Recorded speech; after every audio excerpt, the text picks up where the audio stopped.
jalan kayak 2 bulan, 3 bulan, setengah tahun, setahun ya kita udah kebal di situ. Ya kalau memang neraka disiksa ya udah, ntar juga kita bisa kebal di situ. Dia nggak tahu sih di Quran bilangnya apa kalau orang siksa neraka. Dan memang dulu pun sama temen yang ateis ini dijejelin itu buku-buku Richard Dawkins. Oh, Richard Dawkins. Yang pertama itu The Magic of Alhamdulillah hari ini nemu satu nih. Namanya siapa? Jackson Regan Felix. Jackson Regan Felix. Regan Felix. Felix. Ya. Keren amat sih namanya. Lu Cina ya? Cina? Iya, Cina. Oh Cina. Ternyata Cina. Ini kalau udah dandanan begini kadang-kadang susah dibedain Cina apa enggak gitu ya. C-nya apa? Saya Tan. Setan juga akhirnya. Jadi papa C-nya Tan. Saya Tan. Mama? Mama sama kayaknya. Oh C-nya Tan juga? Kalau nggak salah iya. Oh emang boleh setan kawin sama setan? Nggak tahu, soalnya kalau mama nggak tahu, kalau papa Tan. Oh papa Tan? Iya. Oke. Terus berapa saudara? 2 saudara sama kakak perempuan. Kakak perempuan. Iya. Asli mana orang tuanya? Kalau papa Pekalongan, mama Cirebon. Oh Pekalongan. Oh berarti Jawa, berarti Cina Jawa berarti ya? Nggak jauh, gua berarti gua Semarang. Pekalongan berarti batik ya? Iya. Mama Cirebon. Mama Cirebon. Oh aduh, mama juga batik juga berarti. Terus udah lama tinggal di Jakarta? Kalau aku pribadi udah dari lahir. Kalau papa kurang tahu dah mama ngerantau dari kapan. Oh, jadi lahir di Jakarta. Lahir di Jakarta. Terus dari keluarga Kristen. Keluarga Kristen, Protestan. Dari lahir keluarga memang udah Kristen semua. Dari lahir memang sudah Kristen. Gerejanya? Gereja apa? Kalau dulu pas SD itu masih di gereja Katolik. Katolik? Kalau SD Katolik karena memang SD itu di sekolahnya di Katolik. Oh, sekolahnya sekolah Katolik, tapi gerejanya Protestan. SD masih ngikut Katolik. Gerejanya? Iya. Oke. Orang tua? Orang tua Protestan. Oh, berarti kan itu kan beda agama ya? Iya. Papanya Protestan, anaknya Katolik. Enggak apa-apa tuh, enggak marah tuh? Ya enggak pada saat itu. Terus sekarang udah Islam? Sekarang udah Islam. Tahun berapa? 2017. 2017. Oke, jadi ketika papanya di Protestan, anaknya Katolik, nggak apa-apa. Padahal beda agama. Tapi ketika ke Islam, bermasalah. Oh bermasalah. Secara tidak langsung jadi bermasalah. Oh bermasalah. Iya. Bermasalahnya gimana? Karena memang yang pertama adalah dari papa sendiri, beliau seorang pendeta. Oh pendeta? Beliau S3 teologi juga. Widih, S3 teologi. Wes. Berarti DR berarti ya depannya. Iya. DR gede itu ya berarti ya. DR gede. Oke. Belajarnya di mana? Di Indonesia? Di Indonesia. Oh. Terus berarti punya gereja sendiri? Dulu sempat punya gereja sendiri, cuman dia lebih fokus pada saat bikin gereja sendiri ke pendalaman Alkitab. Oke, terus? Terus nggak berlangsung lama, akhirnya kalau sekarang dia baru ada gereja baru di daerah Kelapa Gading. Beliau ngajar dan jadi pendeta di sana. Berarti gembala? Oh, berarti boleh dong diajakin debat dong? Insya Allah kalau memang beliau mau silahkan. Asik, pakai insya Allah lagi. Oh yang di Kelapa Gading udah berapa lama gerejanya? Saya pribadi kurang tahu karena memang kemarin sempat ngerantau juga dan baru pulang itu Agustus tahun lalu. Ngerantau mana? Sempat ngerantau ke Aceh sama Medan. Orang udah di Jakarta ngerantaunya malah ke Aceh. Orang biasanya orang Aceh ngerantau ke Jakarta, ini orang Jakarta ngerantau ke Aceh. Pertamanya sebelum ke Aceh di Subang dulu. Subang? Ada tawaran kerja. Subang Jawa Barat? Iya. Oh berapa lama? Di Subang itu kurang lebih ada 9 bulanan lah. Oh 9 bulan. Di Aceh 7 bulan, di Medan setengah tahun. Oh di Aceh? 7 bulan. Di Medan setengah Di Medan 6 bulan. Kerja? Kerja. Oh diusir apa enggak? Apa kerja sendiri tuh? Kerja sendiri. Oh bukan diusir? Oh bukan. 2017 papanya udah punya gereja? Pada saat itu belum. 2017 itu papa baru lulus S3. Oh baru lulus S3-nya. Oke. Terus ketika papanya dengar Jackson masuk Islam, gimana? Itu di 2019. Jadi memang tidak tak kasih tahu secara langsung. Oh 2 tahun? Iya. Jadi setelah syahadat itu diriku nyembunyiin keislaman. Oh. Bener-bener di rumah itu yang tahu aku Islam cuman pembantu asisten rumah tangga doang. Oke. Kakak perempuan juga nggak tahu? Perempuan juga nggak tahu. Akhirnya sampai tak memutuskan udah 1,5 tahun lah waktu itu Islam. Berpikir bahwa ini mau sampai kapan kayak gini terus dalam artian kayak mendalami agama nggak bisa. Kayak baca sholat ya nggak tahu. Paling cuma tahu Al-Fatihah doang udah selesai. Padahal kan kalau yang baca sholat di saat kita ruku, di saat kita sujud, setelah takbir ada bacaannya. Nah akhirnya pada saat itu berpikir modal nekat sih waktu itu kok. Jadi memang memutuskan untuk pergi dari rumah buat niatannya mau mendalami agama. Jadi pada saat pergi itu sertifikat mualaf tak tinggal di rumah fotokopiannya. Oke, terus? Tinggal di rumah, dia langsung pergi pada saat itu. Dan memang pada saat itu modal nekatnya adalah dalam artian duit yang tak pegang itu cuma 100.000. Loh, ninggalin fotokopi sertifikat mualaf buat apa maksudnya? Jadi kalau memang nantinya pada saat tahu nih udah pergi gitu kan, terus dia melihat ada sertifikat mualaf nih yang menyatakan kan aku udah masuk Islam. Oh. Dan maksudnya aku pergi begitu tanpa ngobrolin sama beliau, menghindari perdebatan juga. Tapi waktu sebelum pergi udah ngasih tahu orang tuanya? Belum, sama sekali belum. Sama Jadi sekali belum? benar-benar cuman dia bakal tahu dari sertifikat mualaf itu yang tak taruh di kamar. Kenapa waktu itu nggak berani ngasih tahu? Karena satu, menghindari perdebatan juga. Apalagi kan memang pada saat itu kondisi yang bisa dikatakan diriku yang baru paham Islam tentang ilmu Islamnya masih sedikit. Yang dihindarkan nantinya ada perdebatan yang ada pertanyaan-pertanyaan yang nantinya malah menggoyang iman. Ini ngomong-ngomong Jason udah married belum? Belum. Berarti pas 2017 syahadat, 2019 keluar dari rumah, ninggalin surat sertifikat mualaf di rumah. Betul. Waktu sebelum pergi nggak pamit? Sebelum pergi nggak pamit sama sekali. Main pergi begitu aja? Main pergi begitu. Nggak boleh gitu dong lu, masa main pergi-pergi aja. Itu yang langsung ke Subang itu? Enggak, itu pada saat itu pertama itu pergi ke Masjid Lautse. Oh, ke Lautse Pasar Baru. Ketemu Ustadz siapa? Ketemu Ustadz Konaga. Ustadz Konaga. Karena memang kenapa perginya ke Lautse, jadi itu di dekat rumah sebenarnya ada masjid banyak gitu kan. Yang namanya kita muka Cina gitu kan, kok masuk masjid nanyain tempat wudhu di mana, marbotnya cengok. Yang apalagi pada saat itu juga banyak yang kayak imam-imam ditusuk, ya kejadian-kejadian seperti itulah. Yang tak takutkan, aduh ntar kalau ini malah dipikirnya negatif gitu kan. Nah, dan memang dapat info juga di Lautse ini banyak mualaf-mualaf Tionghoa. Jadi kalau ke Lautse muka Cino nggak apa-apa? Ya seenggaknya hitungannya ya inilah banyak yang mirip lah, seenggaknya kan banyak yang mirip sipitnya gitu. Yang memang habis nyampe Lautse, paginya nyampe Lautse, habis itu alhamdulillah kurang lebih jam 9:30-an lah ada orang dari pesantren mualaf Dompet Duafa, ustadznya berserta santrinya lagi mampir ke Lautse. Terus? Habis itu di situ sama orang Lautse tanya, ini ada mualaf satu, bisa nggak kalau misalkan dia ikut untuk belajar di pesantren mualaf Dompet Duafa. Dari situlah baru bisa dikatakan dari 2019 itu belajarin agama Islam lebih dalam tentang fikihnya, kayak tata cara sholat itu bagaimana, bacaan-bacaan. Terus ikut sama Dompet Duafa? Ikut sama Dompet Duafa. Nginep di situ? Nginep di situ. Nyantren berarti? Nyantren. Ada berapa santrinya di situ? Pada saat angkatan aku itu 4 orang. 4 orang? Satu guru? Satu guru. Sekalian belajar baca Quran? Belajar baca Quran, habis itu kayak kalau misalkan wudhu, misalkan nih belum bisa nih, ini tata cara wudhunya, terus sholatnya kayak gini, tata cara sholatnya, bacaan sholat nih, ini yang harus dibaca nih, pelan-pelannya dihafalin. Berapa lama di Dompet Duafa? Di Dompet Duafa itu pas ngantri di sana kurang lebih 7 bulan, karena sebetulnya batasan maksimalnya 6 bulan. Cuman karena memang yang 6 bulan, yang 1 bulan lagi lo menjalani hukuman ya? Enggak. 1 bulan lagi memang kan. Kirain standar 6 bulan, 1 bulan nambah karena menjalani hukuman gitu. Ya 1 bulan lagi karena memang kondisi kan mau pulang pun pada saat itu belum bisa gitu kan. Masih takut juga pada saat itu. Ya akhirnya udah masihlah diberikan kesempatan untuk mukim. Sebulan, nambah sebulan karena mukim. Terus akhirnya keluarnya kemana? Keluarnya itu pertamanya itu karena disamperin sama Om. Adiknya papa. Ya. Om samperin. Ada dia tahu lu di situ dari mana?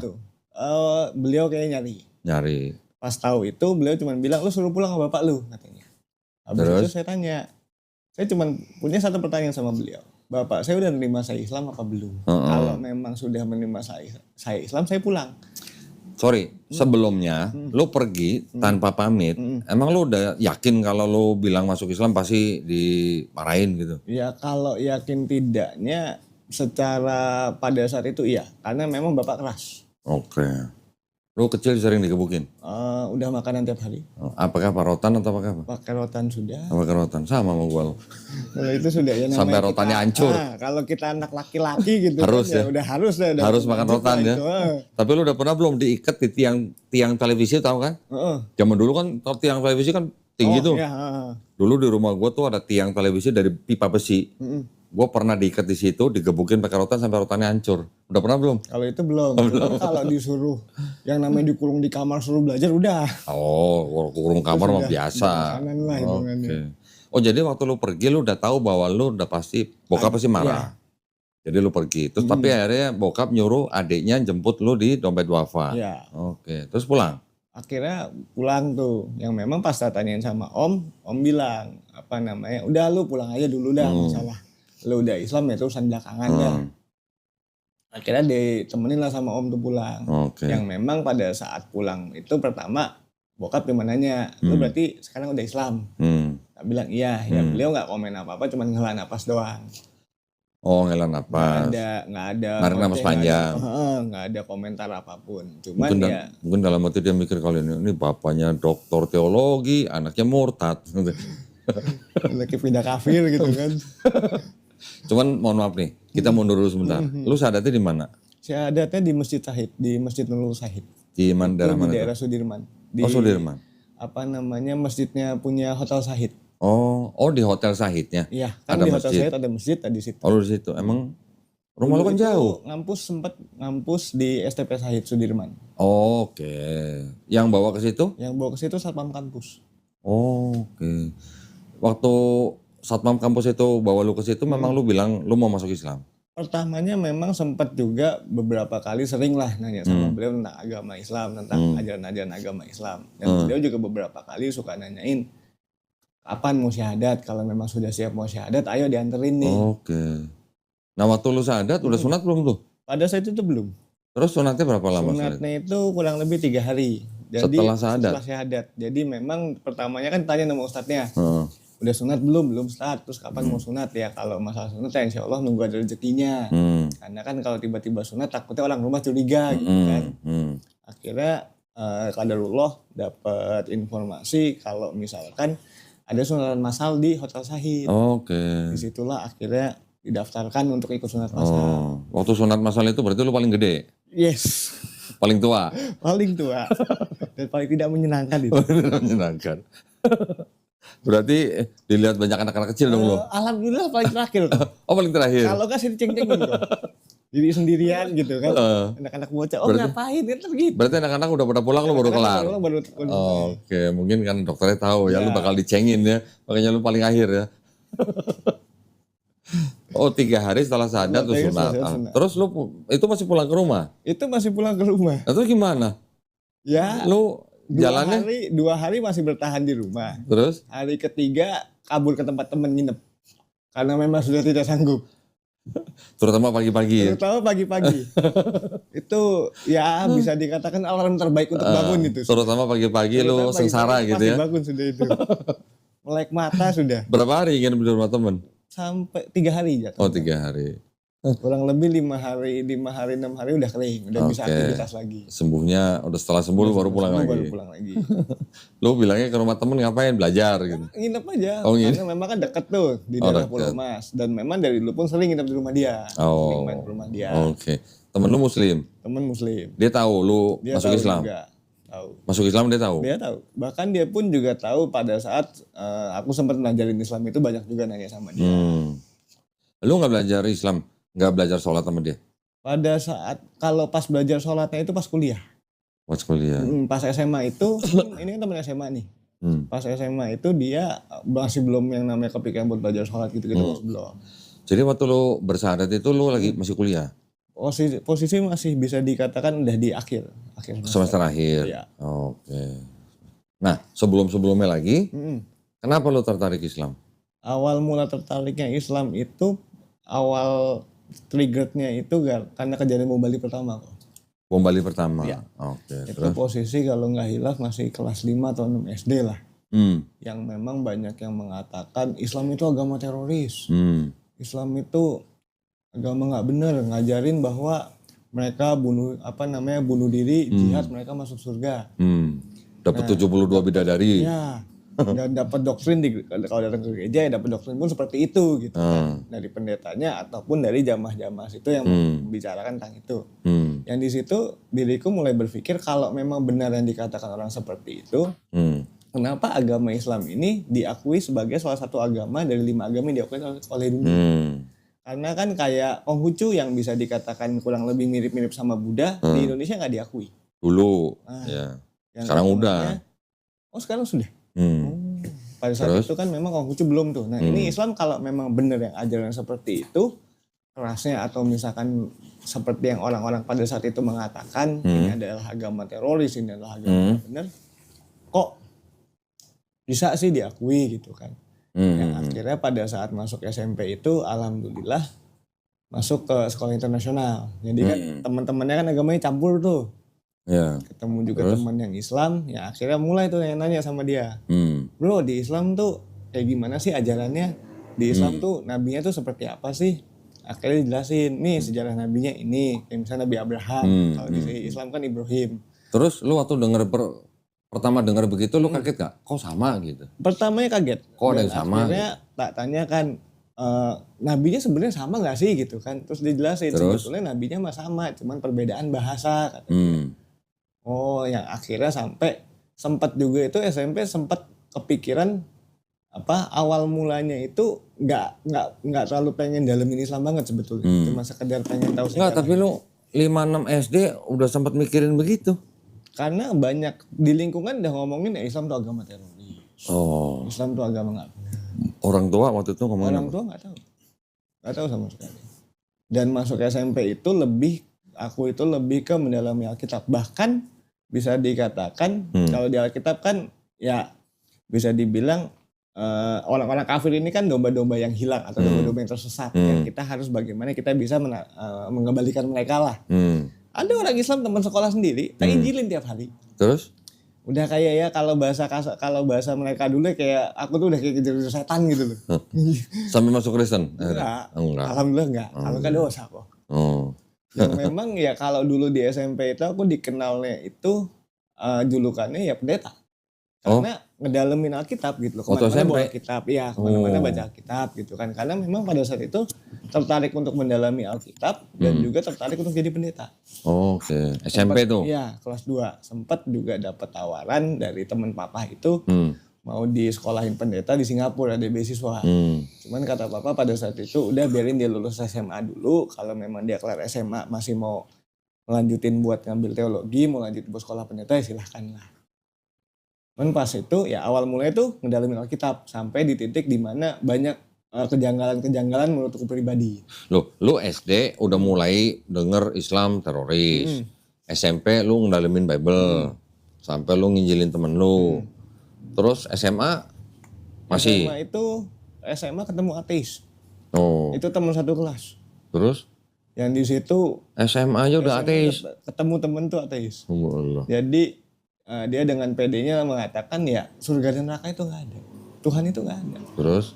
Kalau memang neraka itu ada kata dia pada saat itu. Kalau memang neraka itu ada ya oke lah kita akan disiksa di neraka kata dia pada saat itu kan. Ya sekarang dia kasih gambar logika seperti ini. Kalau misalkan kita dah dipukulin setiap hari di tangan misalkan. Ya mungkin seminggu pertama, 2 minggu pertama kita masih merasakan sakit. Cuman kalau udah berjalan kayak 2 bulan, 3 bulan, setengah tahun, setahun ya kita udah kebal di situ. Ya kalau memang di neraka disiksa ya udah, ntar juga kita bisa kebal di situ. Dia nggak tahu sih di Quran bilangnya apa kalau orang sisa neraka.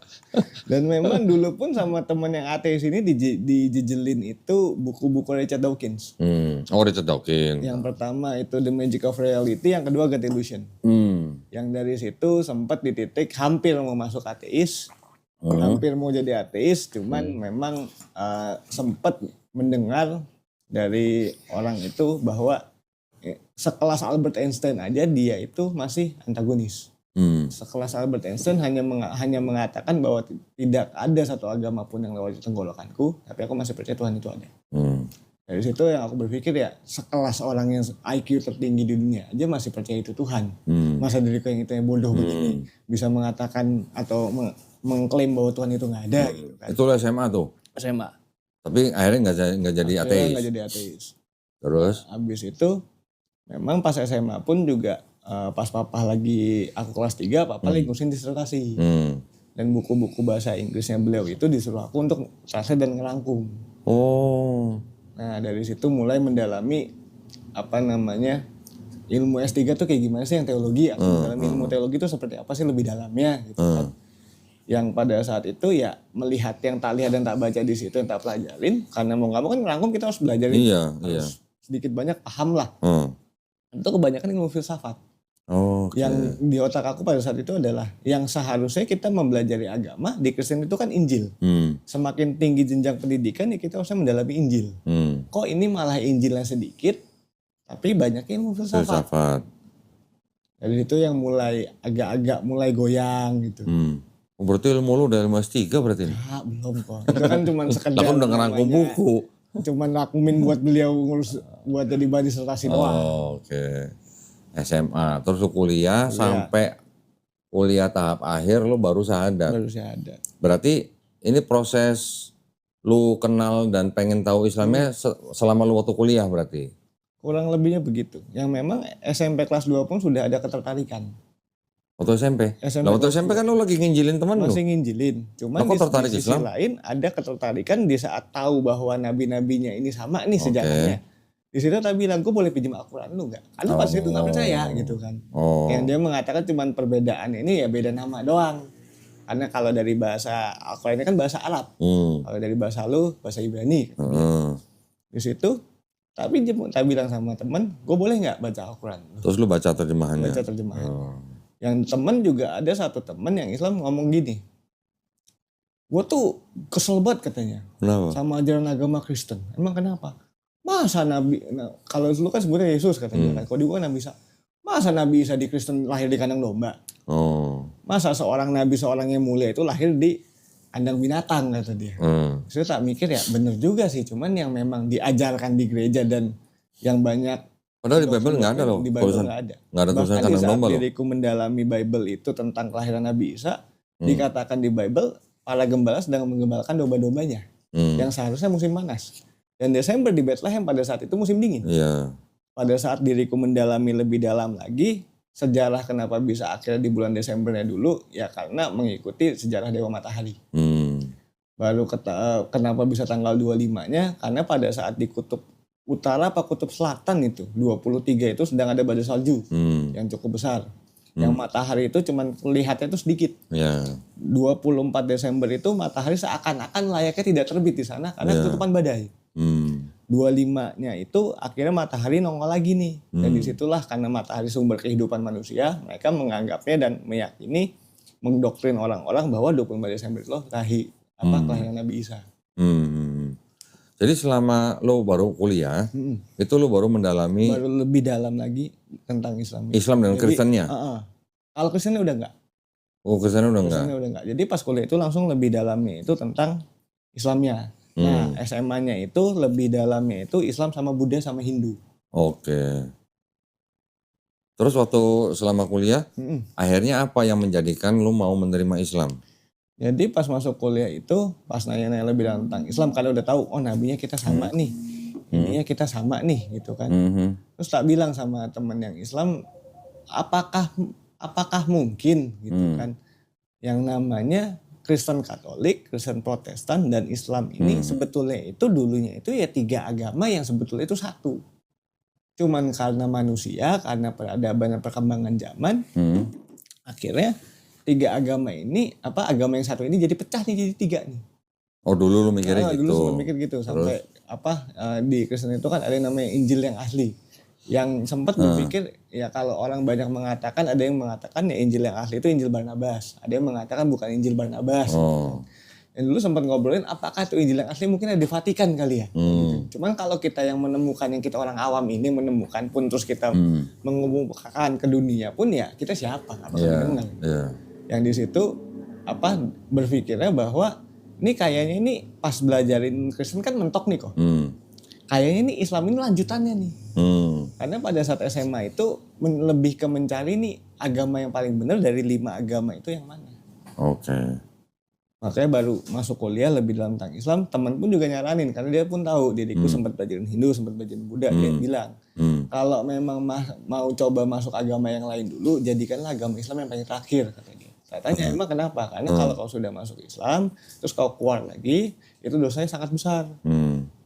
Di situ kalau memang kau mau itu ngajadikan mau nyoba-nyoba agama lain dulu, jadikan agama Islam paling terakhir. disitulah pas SMA, pas kuliah baru belajar yang namanya sholat. Jadi teman sholat katanya, gue boleh nggak ikutan sholat? Gue pengen tahu caranya gimana. Saya bilang ya silahkan, selama lo mau belajar silahkan aja, gerakannya ikutin aja. Nah berjalan masuk kuliah, habis itu kenal juga teman-teman dari game yang tanya-nanya juga tentang Islam. Lo anak game ya? Anak game. Oh, game online? Iya. Ada judinya dong? Enggak. Oh enggak. No ada gamer no satu no. Cewek lagi no. Banyak gamer cewek mah. Nginjilin orang lagi lewat game. Oh, kalau dulu. Kualat masuk Islam. Kalau dulu. Soalnya ngomongin game sama. Dapat salah satu ininya dari temen. Jadi temen bilang, lo kalau mau belajar Islam lebih dalam, tonton Dr. Zakir Naik. Karena kan memang pada saat lu di Kristen ngobrol sama ateis ini pas SMA mentok kok. Yang hitungannya ini mau kasih gambaran secara agama ke logika dia gimana nih. Karena di Alkitab kagak ada. Kayak masalah teori Big Bang kagak ada. Yeah. Dia mengatakan ya udah ini pecahan bumi ini terbentuk dari pecahan atom-atom. Yang terbentuk menjadi satu proton neutron gitu. Di Alkitab kagak ada masalah beginian. Dari game temen bilang kan lu Dr. Zakir Naik aja, banyak tuh. Itu ya. Tahun berapa itu? 2013. Mulai tuh Dr. Zakir Naik yang beliau mendebat Kristen, beliau mendebat ateis, yang mendebat Kristen, Dr. Zakir Naik selalu mengatakan orang Kristen bahwa silahkan cari di Alkitabmu, dalam Alkitab yang kata-katanya ini tidak ambigu, yang dimana Yesus itu mengatakan dia itu Tuhan, sembahlah aku. Ya memang itu tidak ada sama sekali. Dulu pun aku mendalami Alkitab nggak pernah nemu itu. Yang dimana Yesus selalu mengatakan yang disembah itu siapa? Bapa di surga. Aku hanya utusan. Yang mayoritas kan mengatakan ya Nabi Isa itu Tuhan, Yesus itu Tuhan. Kalau aku dulu berpikirnya ya Yesus ini utusan. Karena kalau memang Yesus itu Tuhan, yang pertama kenapa Tuhan dibaptis? Karena kan di Alkitab Yesus dibaptis oleh Yohanes Pembaptis. Iya, hebat banget ya. Masa Tuhan dibaptis? Enggak, Yohanes Pembaptisnya tuh hebat banget tuh bisa membaptis Tuhan. Nah itu satu. Yang kedua, kalau memang Yesus itu Tuhan dan dikatakan Yesus mati untuk menebus dosa seluruh umat manusia di kayu salib. Kalau memang Yesus itu Tuhan dan sudah menebus dosa seluruh umat manusia, yang seperti dikatakan orang banyak dan pendeta kebanyakan, kita masih berdosa. Yang di saat ditebus dosa seluruh umat manusianya ini zaman siapa? Karena kan zaman Nabi Isa turun itu kan zaman Bani Israel. Apakah zaman itu doang? Apa sampai ke kita? Kalau zaman pendeta, Nabi Musa juga udah Bani Israel. Kalau misalkan kita tanyain ke pendeta, mereka mengatakan kamu kurang beriman. Terus kalau ditanyakan masalah Trinitas gitu kan, yang pendeta mengatakan ya kamu harus mengimani bahwa itu Bapa, Putra dan Roh Kudus. Itu adalah 3 tapi dalam satu sosok. Nah, satu sosok. Iya. Satu hakikat kali. Ya, mungkin lebih ini. Nah, ininya 3 pribadi jadi tapi satu hakikat. Nah. Tapi waktu Yesus dibaptis, kan ada Yesus di Sungai Yordan. Betul. Roh Kudus turun. Burung merpati. Ada yang pembaptis. Terus ada suara di atas, inilah anakku yang kukasihi. Itu 3-3-nya kan nongol bareng. Betul. Itu satu hakikat apa 3 entitas kalau gitu? 3 identitas. 3 entitas maksudnya. 3 identitas. Dan pendeta kalau ditanyakan masalah seperti itu dia akan mengatakan kamu kurang beriman. Itu harus diimani. Tidak bisa kamu berpikir tentang ketuhanan itu melalui logika. Terus? Dan di situ tak berpikir yang namanya agama dan logika itu pasti ada titik temunya. Ada benang merahnya. Jadi dulu pas masih SMA ngobrol sama temen. Jadi yang ateis ini, tapi bilang ini kita daripada kita debat tiap hari, gue pun capek debat sama lu mulu, daripada gue ateis, udahlah, lu gambaran logika, gue gambaran agama, kita cari benang merahnya ya dah, gimana? Itu lu ngomong siapa tadi? Sama temen yang ateis, yang di sekolah. Waktu SMA? SMA. Waktu SMA, terus? Dan dari situ coba nyari, bisa dikatakan nggak ketemu, nggak ketemu dalam artian banyak yang hal-hal dari teori sains ini yang nggak dijelaskan dalam Alkitab. Habis itu barulah masuk kuliah, ketemu teman dari game, lalu Dr. Zakir Naik. Habis itu juga sempat ada bisa dibilang kenal sama orang di live streaming. Kalau sekarang itu kan yang terkenal live streaming itu kan Bigo. Dulu itu live streaming pertama namanya Clip on You. Clip on You. Ya. Terus? Dia orang yang bisa dibilang kalau lagi streaming, memang streaming dia sebenarnya nyanyi atau mentalis, kadang suka bahas tentang agama. Disitulah aku tertarik kok. Masuk. Terus DM tuh sama dia. Bang, boleh nggak bang? Gue mau belajarin tentang Islam nih. Siapa itu orang? Namanya Julian Syahputra. Kalau sekarang beliau sudah terkenal lah. Siapa itu? Beliau sekarang jadi vokalisnya Badai Romantic Project. Oh, vokalis. Oke, terus? Nah, dulu tak DM tuh. Bang, boleh nggak? Gue pengen ketemu sama lu. Gue pengen belajarin dalemin tentang Islam nih. Pengen nanya-nanya banyak. Akhirnya karena beliau juga tinggal di Jakarta, daerah Kalibata. Ketemu dah tuh. Ketemu janjian dari Badai Isa. Salah satu pertanyaan yang tak tanya pada saat itu adalah, tak bilang, gue dulu nih ketemu sama ateis nih bang.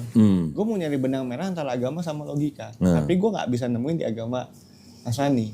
Di Islam tuh ada gak bang? Terus? Baru dijelasin di Islam itu sebetulnya tentang teori Big Bang itu sudah ada. Bahwa adanya pecahan di alam semesta. Kami jadikan langit dan bumi dulu satu. Kemudian kami pisahkan keduanya. Itu ayatnya di Quran. Tuh. Abis itu terus dijelasin di Quran ada yang namanya dikatakan ada dua laut yang terpisah. Yang seperti ada dinding pembatas. Adanya api di dalam laut. Terus dia bilang, Quran ini sudah datang itu ratusan ribu tahun yang lalu. 1500 tahun yang lalu. Datang ribuan tahun yang lalu. Nah teori sains ini boleh ditemukan kapan? Ratusan tahun yang lalu. Yang otomatis kan berarti kan yang namanya teori sains ini kan ngikutin agama sebetulnya. Habis itu membahas lebih dalam lagi tentang ketuhanan, yaitu ketuhanan Yesus. Dia mengatakan seperti ini. Kalau misalkan orang Nasrani itu kan menganggap Yesus itu Tuhan. Berarti Tuhan gue lebih hebat, kata dia. Kenapa? Bagi orang Nasrani Yesus itu Tuhan, bagi gue Yesus itu utusan. Cuma nabi. Berarti kan hebatan Tuhan gue, kata dia. Terus dia kasih gambaran begini. Kalau memang Yesus itu Tuhan, kata dia. Yang digambarkan, ya Nabi saya itu kan serupa seperti manusia. Dia mengatakan, kalau memang Tuhan itu wujudnya serupa seperti manusia, kata dia. Berarti di surga kan kita akan yang namanya makan, akan yang namanya minum. Yang namanya kita makan, yang namanya kita minum, ini maaf, kita pasti akan butuh buang hajat. Nah, pada saat kita buang hajat di surga ini kan suci. Terus kita buang hajatnya kemana? Apakah akan ada hal yang dari surga? Kan nggak mungkin. Di situ tak mikir ya bener juga sih bang gitu kan. Terus dia juga ngomong gini, Islam itu agamanya itu hebat. Kenapa sih hebatnya? Orang kalau misalkan mau masuk masjid, mau agama apapun itu, mau dia pangkat apapun itu, satu lepas sendal, dua harus wudu dulu. Yang ketiga ya kalau dia udah datang duluan ya dia di depan safnya. Yang datang belakangan mau jenderal ya udah di belakang. Gak bisa yang namanya jenderal, gue mau depan nih padahal depan udah penuh gitu. Dia datang udah sholat. Terus dia bilang coba lihat agama Nasrani kan dia kan. Orang masuk gereja pakai sendal. Yang maaf nih kalau misalkan di luar dia habis nginjek yang najis atau apa kan kita nggak tahu pakai sepatu. Yang kita kalau habis nginjek yang najis kan otomatis najisnya itu kita kebawa ke dalam bait Allah, dalam gereja itu. Yang situ tak mikir ya bener juga sih secara gambaran logikanya nggak salah gitu kan.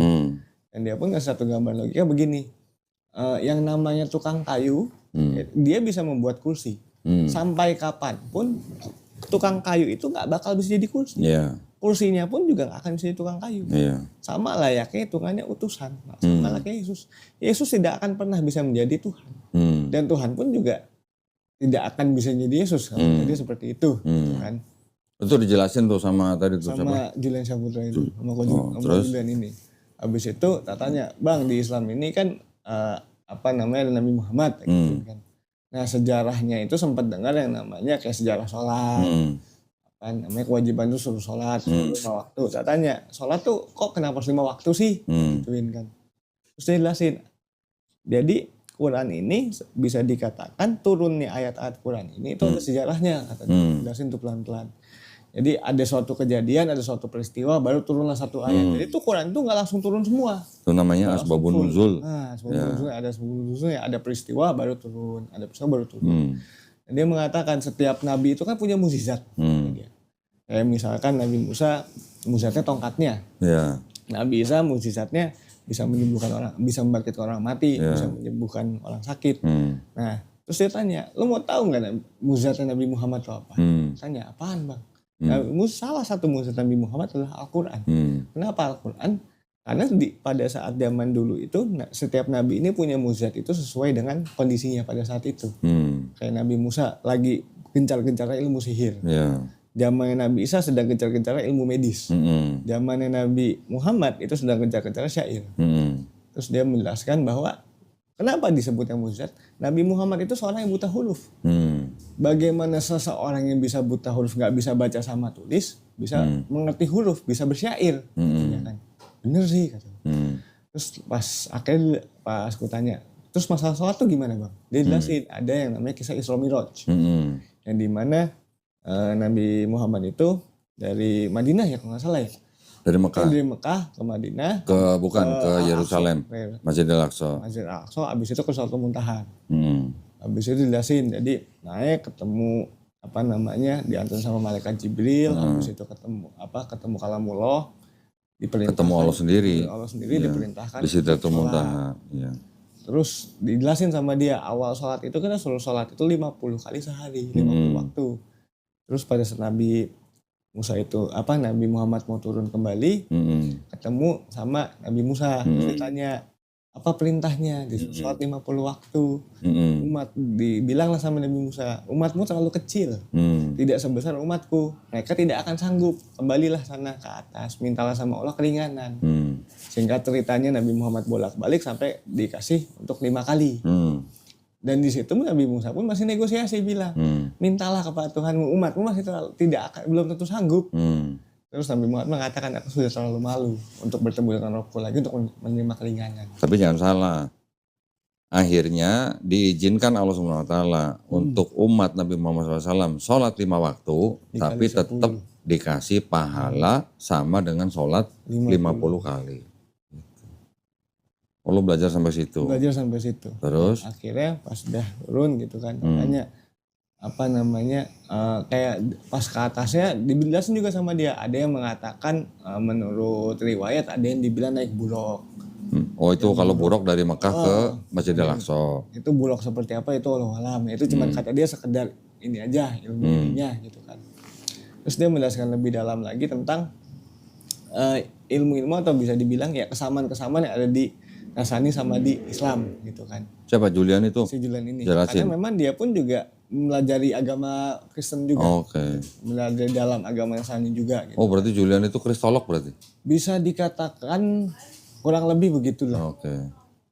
Cuman ya kalau beliau juga, yang saya tahu sempat bikin buku, cuma saya lupa bukunya. Oh. Dia terbit. Udah terbit, udah lama.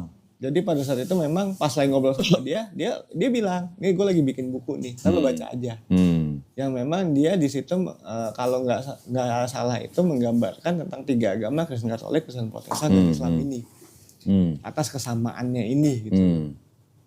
Itu banyak beliau menjelaskan tentang Islam, mengatakan bahwa Islam itu tuh agama itu nggak sulit. Terus kayak tanya nih, bang sholat kalau 5 waktu, kenapa sih waktunya itu harus subuh? Terus waktunya itu zuhur gitu kan, waktunya itu asar. Ada jam-jam tertentunya gitu loh. Gambar logikanya gimana bang? Terus dia jelasin sama dia, ya logikanya manusia itu butuh waktu untuk sendiri. Yang namanya kalau subuh itu ya sebelum kita baru bangun dari tidur atau sebelum kita beraktivitas gitu kan. Baru masuk zuhur pada saat kita sudah beraktivitas di pagi harinya sampai siang. Habis itu kenapa ada asar? Karena kalau misalkan kita sampai ke maghrib itu terlalu lama. Makanya adalah waktu asar itu. Baru maghrib setelah kita beraktivitas, dan isya itu sampai subuh itu ya orang yang kalau memang udah pulang kerja bisa langsung melanjutkan isya. Kalau enggak ya diperbolehkan sampai subuh. Makanya dia bilang ya Islam itu tidak memberatkan. Islam itu agama yang mudah. Nah, habis itu waktu lu belajar sama Julian itu lu semester berapa? Itu berarti kurang lebih semester 3, semester 4. Lu syahadatnya semester berapa? Semester 8. Lama amat. Karena memang nungguin apa? Pada saat itu sebetulnya awalnya gak tahu kok, kayak ada yang ganjel awalnya tuh. Ganjelnya? Kayak di hati tuh kayak ada yang ganjel aja. Udah banyak yang nanyain. Apa Julian pun pas ya pada saat udah ngobrol sama beliau dan nonton Dr. Zakir Naik, Ustadz Yahya Waloni, dan baca beberapa buku Ustadz Yahya Waloni, yakin nih, wah Islam nih bener nih.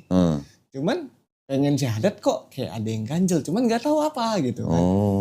Julian sempat nanyain, keluarga sih pada saat itu enggak. Julian sempat nanyain tuh, lu udah siap Islam belum? Kalau udah siap, ada nih kenalan Ustadz buat syahadatin. Pas ngobrol sama satpam kampus tanya lebih dalam tentang Islam pun juga sempat nanya juga berapa kali. Udah siap syahadat belum? Kalau udah ada nih yang iniin. Itu jawabannya selalu mengatakan, tar dulu, ini ada yang ganjil dalam hati tapi nggak tahu nih apa. Gue kagak mau cuman keyakinan ini 99,99% doang. Takutnya 0,01% ini bisa merubah 99,99% itu. Yang akhirnya baru ketahuan yang ngeganjil itu setelah syahadat. Seminggu setelah. Apa? Jadi ibu itu kan udah almarhum dari aku umur 10 tahun. Nyokap? Nyokap udah almarhum. Terus? Umur 10 tahun. Seminggu setelah syahadat di tongkrongan tahu tuh ada yang pro kontra lah, ada yang akhirnya menjauh, ada yang sampai ngomong lu ngiatin Yesus lu. Terus yang tanya gue ngiatin dari mana? Gue ngikutin ajaran Nabi, ikutin ajaran Yesus kok. Kalau misalkan nggak percaya sini kita ngobrol. Dia nggak mau, cuman masih kata kok lu ngiatin, ada yang menjauh. Ada satu temen yang udah semingguan itu nggak ada angin nggak ada hujan, yang kenal sama dia tuh kurang lebih udah 3-4 tahun. Tiba-tiba gue lagi main nih kok, lagi main tiba-tiba dia nyamperin nanya, lu lagi main gak Jack? Main apa? Lagi main Dota. Lagi main game. Oh, terus tanyain, lu lagi main kagak? Kenapa emang? Ada hal penting mau gue obrolin sama lu. 3-4 tahun gue ketemu sama dia gak pernah dia ngomong begitu. Terus? Gue sambil main sambil mikir, gue salah apa ini? Perasaan gue ditokok kayak biasa baik, gak ada permasalahan gitu kan. Ini ada masalah apa ini? Depan akhirnya tuh ngobrol, gue tanya ada apaan? Terus dia bilang, gue semalam baru mimpi kata dia. Mimpi apaan? Lu kan baru Islam nih. Iya. Jadi gue mimpi lu lagi tiduran di pangkuan seseorang wanita. Dia ngimpi elunya lagi di pangku. Gue lagi di pangku tiduran di pangkuan seorang wanita. Terus? Gue tanya dok, wanitanya siapa? Ciri-cirinya kayak gimana? Jelaskan ciri-cirinya. Yang anak tongkrongan, anak walet itu satu pun gak ada yang pernah ke rumah gue, gak ada yang pernah lihat foto nyokap gue sekalipun. Jadi gak ada yang tahu wujudnya kayak gitu. Terus? Yang dia jelaskan ciri-ciri wanitanya ini persis ciri nyokap. Oh. Yang dia mengatakan gue dan si wanita ini menangis. Dia bilang gue gak tahu nih kata dia kan, apakah ini ada hubungannya sama keislaman lu atau enggak. Cuman gue seumur itu baru dimimpin kayak gini. Yang mimpinya lu nongol di situ makanya gue kasih tahu sama lu. Awal mulai kok itu gue hampir goyang. Langsung tuh gue pulang. Mikirin ya sendirian di rumah. Mikir bahwa apakah nyokap gak setuju gue masuk Islam gitu. Apakah beliau kecewa gitu kan. Sampai di titik kayak ada bisikan, kayak ada pemikiran, ini kalau gue mikir begini terus gue bakal murtad nih. Yalah gue coba tanya ke orang-orang lagi lah tentang tafsir atau maksud dari mimpi ini. 3 orang yang gue tanyain, 3-tiganya beda agama. Beda agama 3-tiganya. Satu Kristen, satu Buddha, satu Islam. Karena gue berpikirnya kalau gue nanya ke yang Islam otomatis dia akan membela. Makanya dari situ gue lebih ke nih 3 agama nih yang gue tanya. Yang Kristen mengatakan karena nih orangnya dibilang Kristen juga yang gak dalam-dalam amat gitu kan, lebih sering main kayak togel, primbon. Dia bilang ya kalau mimpi kayak begituan mah dari setan itu. Ya kayak orang dapat togel kan datangnya dari setan itu. Mimpi-mimpi primbon yang ujung-ujungnya ya itu cuman halusinasi lah atau bunga tidur gitu kan. Tanya sama yang muda. Oh, gua si fulan dimimpiin begini nih. Maksudnya apa ya? Dia cuma bilang begini. Lu sekarang udah Islam kan? Ya udah. Lu enggak usah pikirin mimpinya dia.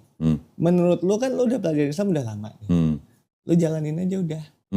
Itu orang Buddha ngomong gitu. Orang Buddha ngomong gitu. Yang masalah mimpi lu gak usah lu pikirin. Jangan sampai nanti itu mimpi malah goyangin iman lu. Yang Islam ini kebetulan si Julian ini gue tanyain kok. Terus? Dan dia menjelaskan secara cukup gamblang lah dan cukup frontal. Dia mengatakan seperti ini. Yang namanya mimpi itu adalah bunga tidur. Yang mimpi itu ada yang datang dari setan. Kalau lu mimpi buruk itu datangnya dari setan. Kalau lu mimpinya indah itu datangnya dari Allah. Kalau mimpi yang namanya bisa dikatakan ada sebuah pesan, itu kalau mimpiin Nabi Muhammad. Itu baru tuh pesan, dan itu mimpinya langka katanya. Cuma orang tertentu doang lah yang bisa dimimpikan beliau. Terus dia ngasih gambaran begini, sekarang gue tanya Jack sama lu katanya.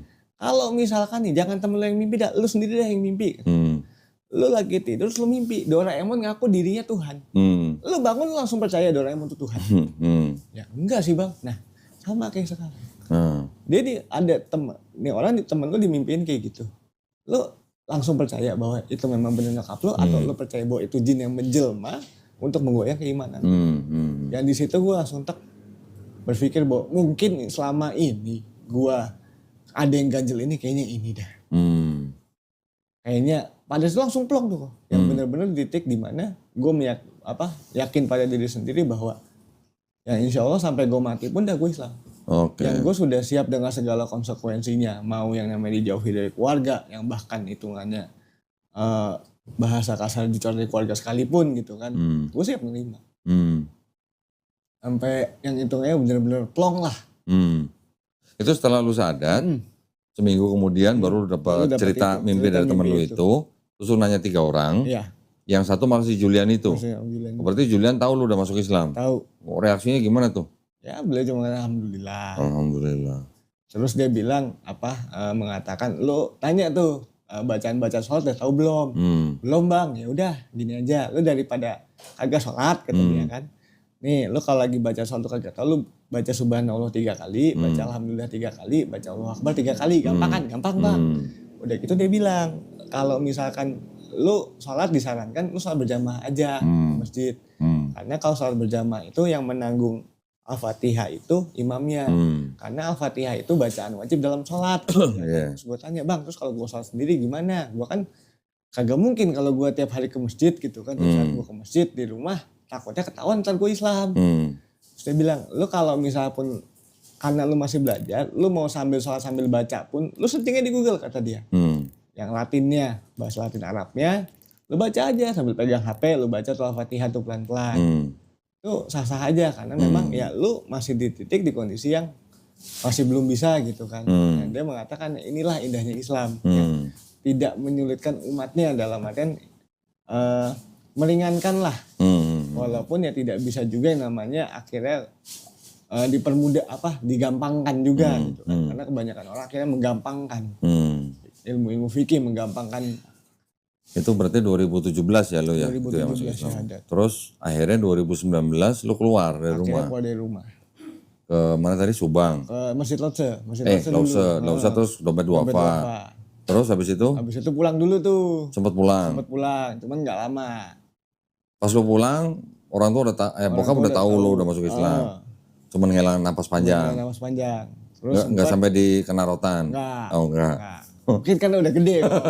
Udah lulus kuliah. Udah lulus kuliah itu ya, lu rotan deh gue bisa pegang rotan gitu kan. Bisa ngelawan. Terus habis itu? Habis itu memang pas di dompet duafa itu sempat dapat pelatihan bekam. Dapat tawaran nih, lu mau nggak jadi terapis bekam nih? Nah, mikirnya kan daripada nganggur di rumah juga, udah gitu takutnya di rumah ini nggak bisa dalemin agama lagi. Udahlah, gue jadi terapis. Jadi sekarang lu bisa bekam nih? Bisa, alhamdulillah. Punya alatnya sendiri? Alatnya belum punya. Loh, gimana? Karena memang ya kalau pas bekam itu pada saat itu ya pengen namanya kita dapat ilmu baru ya kenapa tidak gitu. Iya. Ya kalau dibilang passion karena memang bukan di situ passionnya. Oh, tapi udah sempat praktek? Praktek udah. Berapa lama? 4 bulan jadi terapis bekam. Di dompet duafa? Jadi dompet ada Ustadz bekam, dia ini sering bekam di dompet duafa. Dompet duafa di Wisma Mualaf yang memang linknya masih dekat sama dompet duafa juga. Lu prakteknya di situ? Prakteknya di situ. Lu nggak buka praktek sendiri di rumah? Karena kalau itu sertifikasi.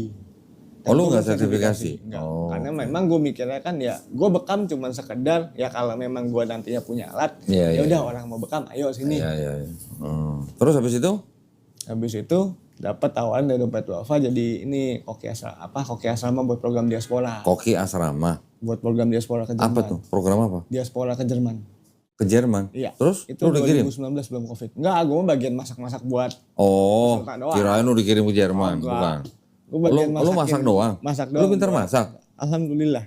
Dari mana belajar masak? Memang dari kecil itu udah besar di lingkungan yang bokap udah buka restoran. Makan lah.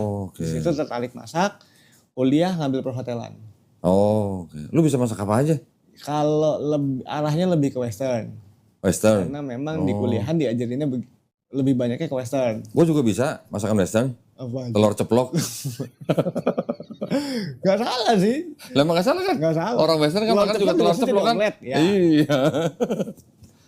Oke. Jadi scramble. Terus lu berapa lama di dompet duafa masak? Di dompet duafa masak pada saat itu kurang lebih 6 bulanan lah. Karena kepentoknya sama covid kok. Jadi programnya itu kalau nggak hilaf dari Oktober atau November gitu.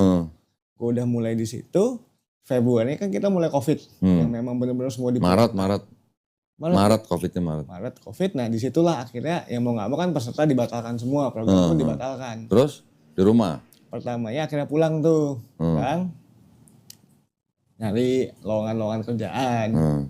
Adalah 3 bulan nganggur dapat kerjaan. Jadi ya di rumah ya hitungannya aktivitas cuman masih bisa lah, hitungnya masih bisa walaupun bokap di rumah bisa sholat? Bisa, walaupun nggak apa-apa sama bokap? Kalau sholatnya mah nggak apa-apa, cuman terus sering lah ngoceh-ngoceh gitu kan. Kayak lo tuh udah bener-bener di agama Kristen gitu kan, ngapain sih lo masuk agama nggak bener. Sering yang namanya kayak melarang. Kalau sebulan 2 bulan pertama masih agak menerima lah. Cuman berjalan deh sebulan, udah agak mulai. Yang memang dulu itu ya gue masih yang namanya menyembunyikan ke umum lah. Karena kan masih menjaga martabat beliau sebagai pendeta. Terus? Habis itu kayak mau Jumatan ya gue nyari masjid yang agak jauh. Biar gak terlalu mencolok. Kan. Cuman pas di rumah ya namanya kita lingkungan bukan lingkungan Islam gitu ya. Ya namanya kalau lagi sholatnya lagi bener lagi kagak ya kagak gitu. Yang kerja pun juga kadang yang namanya kita udah kerja mau sholat kepentok. Kecuali Jumatnya kan memang kita dikasih lah Jumatan. Cuman kalau sholat wajibnya kadang ya kalau lagi imannya lagi bener ya bener sholat. Lagi kagak ya kagak sholat kan gitu. Yang sampai akhirnya habis itu bokap ini suruh nerusin usaha. Awalnya gue kagak mau tuh. Usaha apa? Usaha rumah makan, jualan Terus? makanan. Gue kagak mau gitu kan. Terus ada temen yang dulunya sama-sama kita mondok di pesanan mualaf.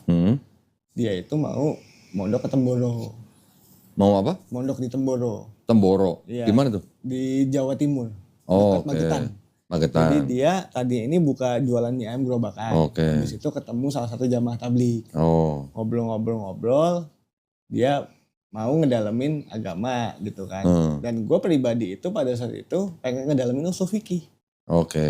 Yang gue nanya ini gue mau ngedalamin usul fikih di mana nih? Itu kan kampusnya di mana? Yang banyak yang bilang lu jangan ambil usul fikih dulu, lu belajar fikihnya dulu dah gitu kan. Lu ngambil usul fikih kata dia. Ya mau tahu fikihnya kan belajar usul fikih. Nah, maksud dia itu fikihnya lu tahu tata syahad dulu lah. Nggak usah lu tahu kenapa wudu terus begini gitu kan. Terus gue bilang gue pengen usul fikih cuman di mana gitu kan. Terus pas temen mau ke Temboro ngajakin, Jack gue mau ke Temboro nih. Gue nanya mau ngapain bang lo ke Temboro? Mau mondok di sono. Emang ada pondok di sono? Ada. Lo kalau mau belajar usul fikih di situ bisa aja katanya bagus. Ya dah, kapan berangkat? Dah tuh, atur waktu lah kita berangkat. Pergilah lagi gue dari rumah. Terus ke Temboro? Ke Temboro, agak pamit lagi tuh. Bener-bener karena lo. Kondisinya gue lagi gawe, tiba-tiba disuruh resign, suruh nurusin usaha.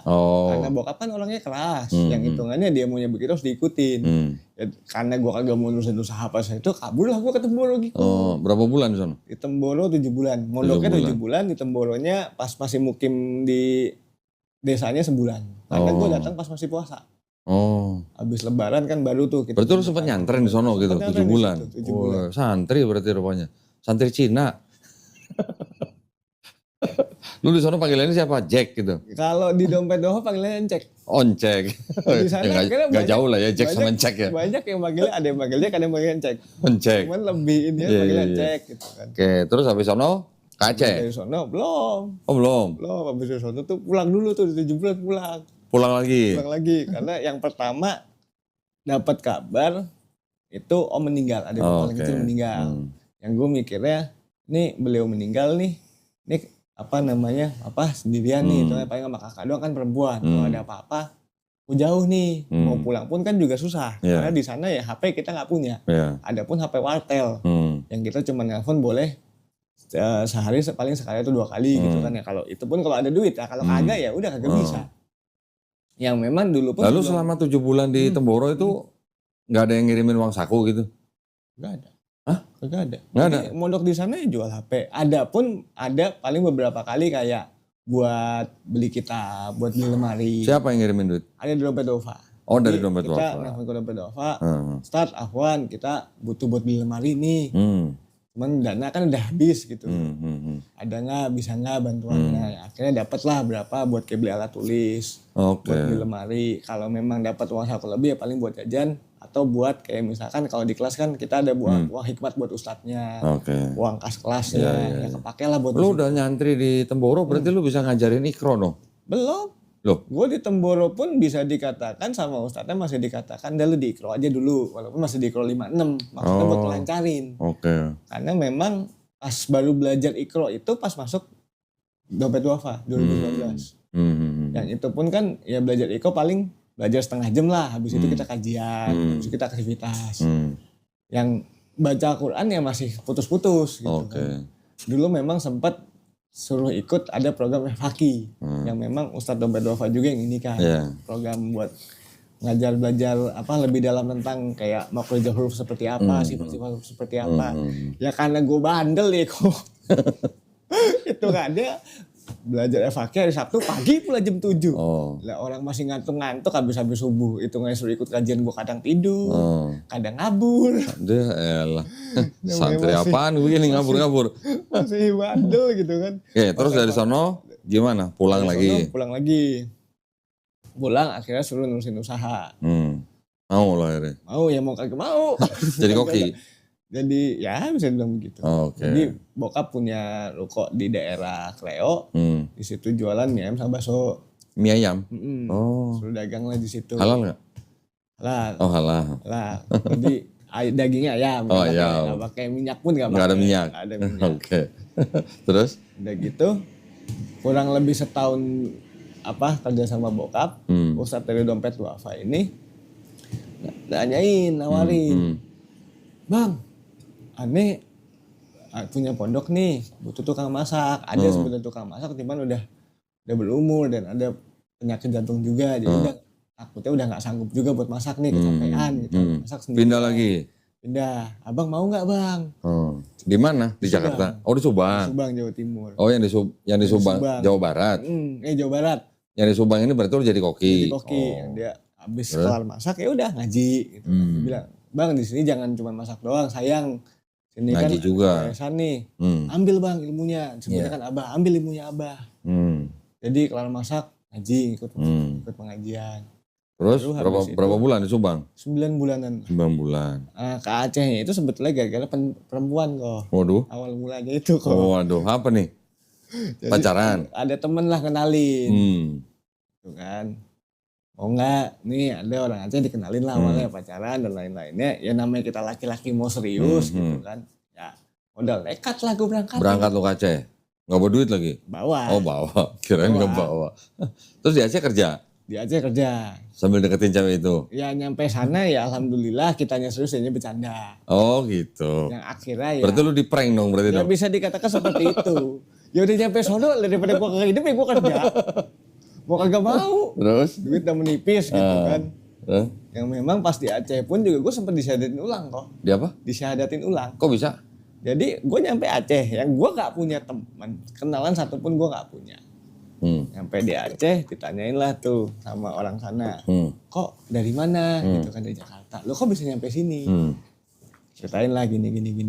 Walaupun gue ketemu sama si orang yang gue pacarin ini ketemu gitu. Cuma habis itu tinggal. Gitu. Malam ya gue mau tidur di mana gitu kan. Mau gak mau gue tidur di masjid. Pas tanya sama orang situ ditanya dari mana kenapa bisa kesana, gue ceritain lah gini. Lu gak bilang lu udah syahadat? Udah, awalnya itu sudah. Terus? Jadi awal ini pertamanya ini dibilang nih, entar kamu mualaf ya udah besok dianterin ke ada namanya perkumpulan mualaf juga di Aceh. Itu kan pas itu gue di Aceh Tamiang, bukan di Bandanya. Ada perkumpulan mualaf. Jadi karena gue mualaf nih gitu kan. Nyampe di perkumpulan mualaf ini sama si bisa dibilang beliau salah satu ketua yayasannya lah, atau petingginya lah. Nah di situ dia bilang, lo disyahadatin ulang mau kagak? Kenapa harus syahadat ulang? Kata dia, kan biar lo dapet zakat. Kata dia, dapat zakat ini karena kalau lo kan syahadat dari 2017. Kalau batasan zakat itu kan 3 tahun. Nah ini syahadat ulang aja. Satu alasan dia itu. Yang kedua adalah, lo kan lo syahadat di sana. Yang orang sini kan nggak tahu. Walaupun gue bilang kok, ini ada sertifikatnya lo, gitu lo. Ini tak bawa yang sertifikatnya nih. Tetap ini biar lebih sah lagi, biar lebih afdol lah bahasanya gitu kan, syarat aja di sini. Yang bisa dikatakan ya maaf dia juga bisa dibilang ya minta uang ininya lah. Untuk apa? Komisi dari zakat itu. Karena dia sebut nominalnya zakat kalau cair itu dapat sekian nih. Kalau zakat cair nih, ntar lu dapat sekian nih. Lu ada tulang, lu dapat zakat, dia dapat komisi. Ya. Gue minta sekian. Jangan sebut nominalnya, nggak enak. Ya kalau ditanya berapa, ya bisalah buat ongkos pulang. Oke. Gitu kan. Dapat zakatnya dari mana? Dapat zakatnya dari Baitul Mal. Oh, Baitul Mal. Jadi habis diiniin, dia bakal nge-follow up gitu kan. Dia mengatakan seperti ini, ya kan gue hitungannya buat transportasi, buat gue ngurusin lu bolak-balik Baitul Mal ya kan, gue juga butuh biaya gitu kan. Yang gue memang dia pun juga bukan orang punya gitu kan. Yang maksudnya ini gue minta komisi ini atau uang terima kasih ini ya buat ganti uang transportasi gue lah kata dia kan. Terus akhirnya lu berapa lama di Aceh? Di Aceh 6 bulan. Ya 6 bulan 7 bulan lah. Lu di prank kok lama amat 6 bulan? Karena pada saat itu udah siaran begitu kan fokusnya kerja. Kerja apa? Kerja di tukang masak. Oh, masak lagi? Iya. Oke. Jadi kurang lebih 10 harian nganggur. Dari orang situ ada ya bantuin nyariin lowongan. Masak apa nih? Di sana sempat mie Aceh. Mie Aceh. Oh. Habis betul bisa bikin mie Aceh? Bisa. Wede. Terus berarti pintar masak nih berarti ini ya. Gitu kan. Terus? Ayam bakar kayak gitu-gitu. Habis itu memang sempat juga kan gue di sana kan kalau di Aceh kan dia main kopi saling. Iya. Di situ gue belajar juga kopi saling itu kayak gimana sih? Karena kopi sangar. Kopi sangar bisa? Sangar bisa. Sangar tahu nggak apa? Tahu. Kopi susu sebetulnya. Cuma iya, singkatan apa? Singkatannya enggak. Sama-sama ngerti. Oh. Singkatnya nggak tahu ya pokoknya sangar aja. Kopi sangar itu sama-sama ngerti. Gue pengen nanya sangar apaan sangar? Kopi susu lah, kenapa kau kopi susu aja?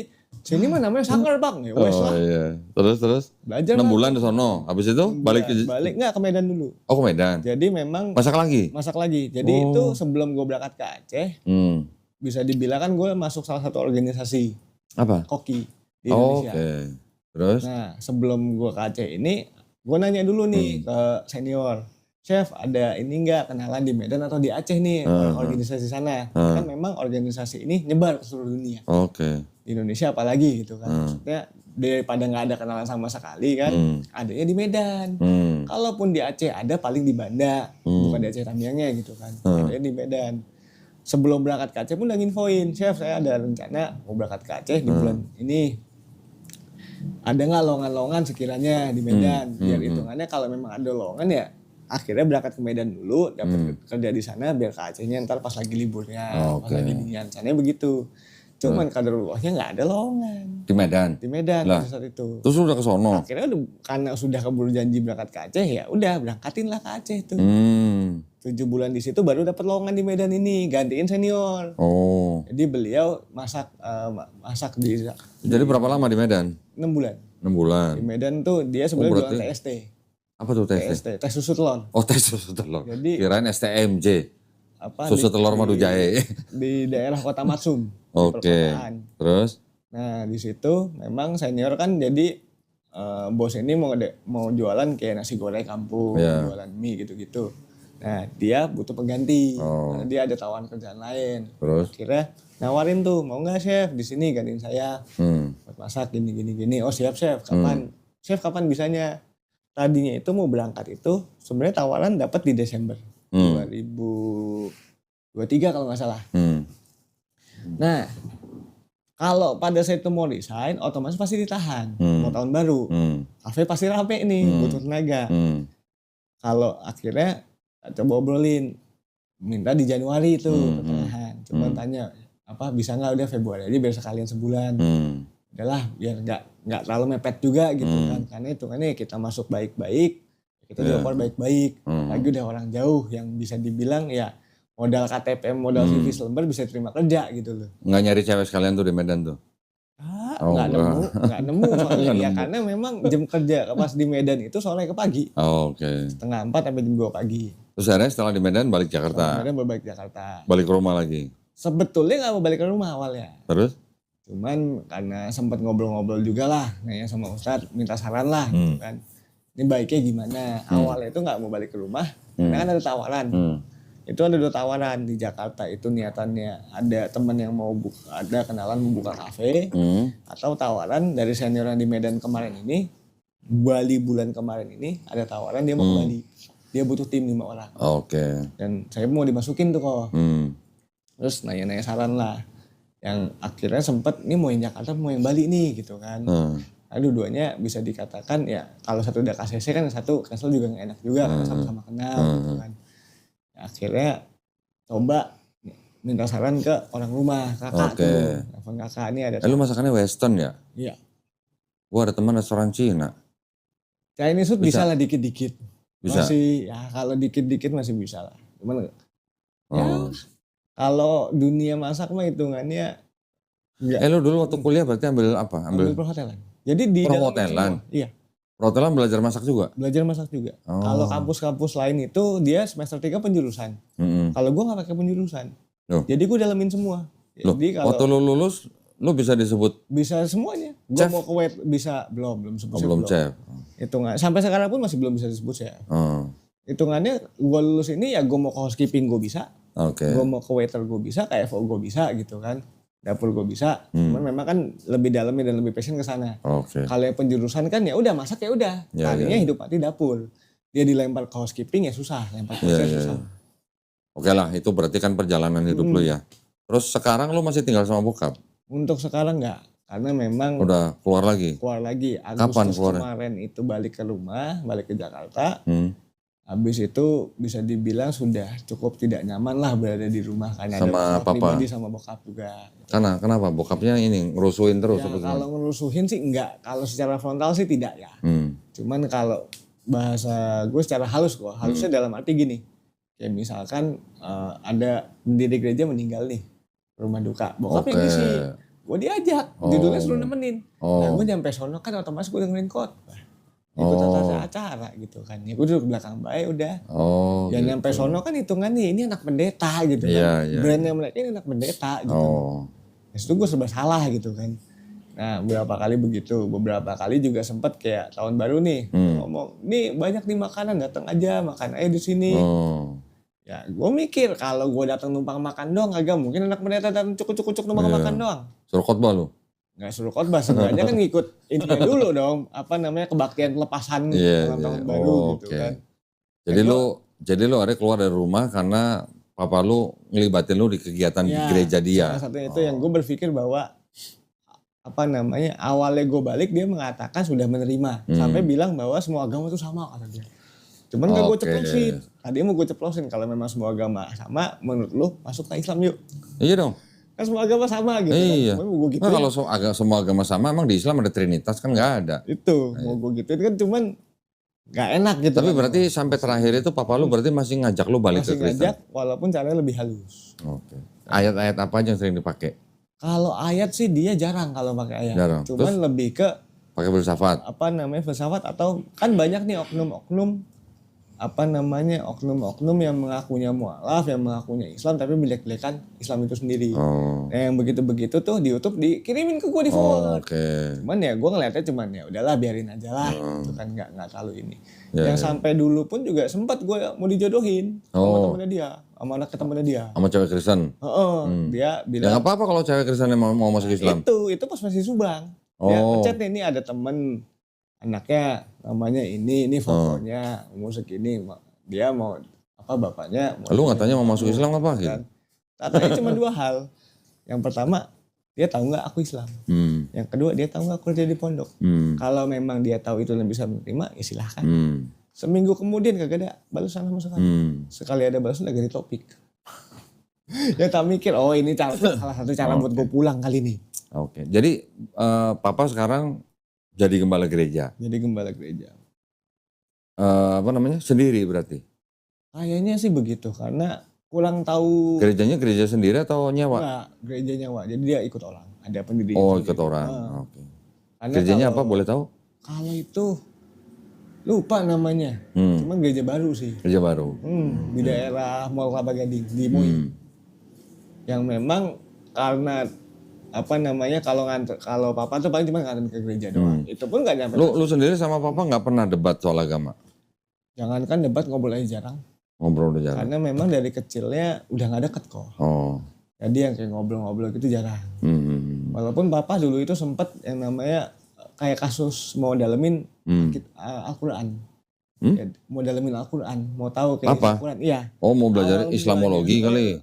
Awal mulanya itu karena kasusnya Ahok tentang surat Al-Maidah. Oke. Di situ papa sempat nanya, lu ngerti nggak kalau bisa baca Al-Quran gitu kan? Maksudnya gimana nih? Apa kayak misalnya indeks Quran gitu. Misalnya gue mau nyari tentang tentang ketuhanan nih, carinya gimana? Ya, kasih tahu gitu kan.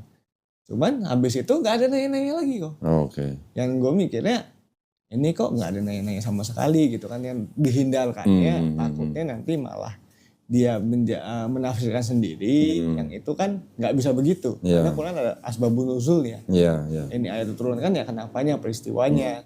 Lihat dari hadisnya bagaimana, riwayat seperti apa. Kakak perempuan gimana? Nggak suka? Kalau kakak perempuan lebih bisa menerima. Nggak suka, nggak sering ngirim ayat gitu? Enggak. Kakak perempuan lebih ke ya udah lu udah Islam, dan lu jalan yang benar. Nah, itu aja. Sekarang posisinya lu lagi kerja nggak? Kalau dibilang lagi kerja sih bisa dikatakan iya dan tidak, dalam artian gini.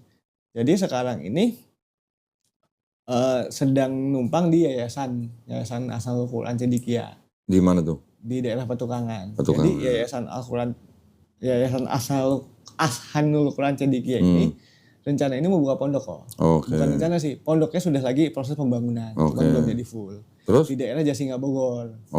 Yang memang pondoknya ini dikhususkan untuk yatim sama duafa.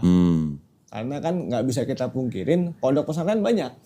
Cuman kan mayoritas pada bayar. Terus mau jadi apa di situ? Di situ masak lagi. Satu masak lagi, sama bisa dibilang satu bagian masaknya yang memang berhubungan tentang usaha masak juga gitu kan. Yang kedua, insya Allah nantinya mau diinikan jadi pembina mualaf di situ. Makanya mau berguru juga, mau belajar juga banyak tentang kristologi, tentang ilmu kristologi gitu kan. Jasinga ya? Iya, Jasinga Bogor.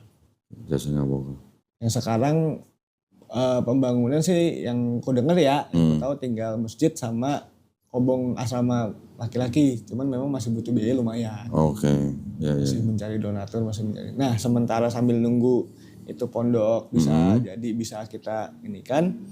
Sekarang ini tinggal di kantor yayasan. Ikut yayasan ini. Teman, karena sering lihat teman sholat, sering lihat teman ngaji. Saya pergi dari rumah, saya udah bulatkan hati untuk masuk ke